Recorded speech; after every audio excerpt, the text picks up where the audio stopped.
Congressional leaders have cleared a path to keep the government funded through late September.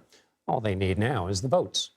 In a statement Tuesday, House Speaker Mike Johnson said House and Senate committees have begun drafting bill text for release and consideration as soon as possible. But as soon as possible may not be soon enough. Lawmakers only have until the end of the day Friday to fund a host of federal agencies, including the Departments of Defense, Labor, and Homeland Security. CBS News Congressional correspondent Scott MacFarlane joins me now.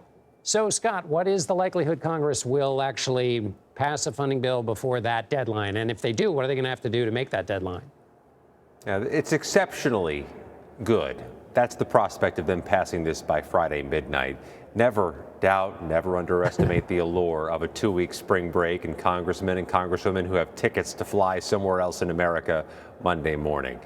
They have, in a sense, John, put an end to 6 months of these pestering, stubborn government shutdown deadlines that just pop up month after month. What they're about to do is give themselves a 6-month reprieve and kick all of this until September, when surely there'll be no general election drama or campaign theatrics surrounding the next set of government shutdown deadlines first thing this fall. But they're nearing a pathway to get this done by Friday, and it's worth noting because it really has been a particularly transcendent issue.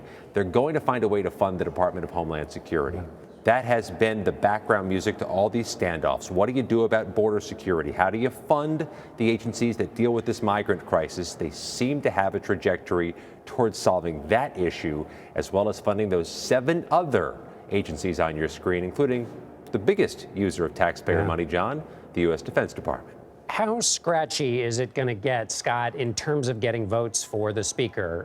The Freedom Caucus members say they don't want to vote for anything that doesn't have various strict border policies, so he's going to need Democratic votes, undoubtedly. There was a time in recent memory when that got you bounced as a speaker. Obviously, the politics are a little different, but how is this going to happen? And is it going to be difficult, or has everybody found a way to accommodate this so they can get on that spring break? It looks like he's going to get the Democratic votes he needs. Once again, all of these government shutdown deadlines have been averted through bills that pass with overwhelming Democratic votes, the minority party. Think of the Wizard of Oz. This is like when Dorothy goes up the tornado and is in the land of Oz with all the colorful spectrum.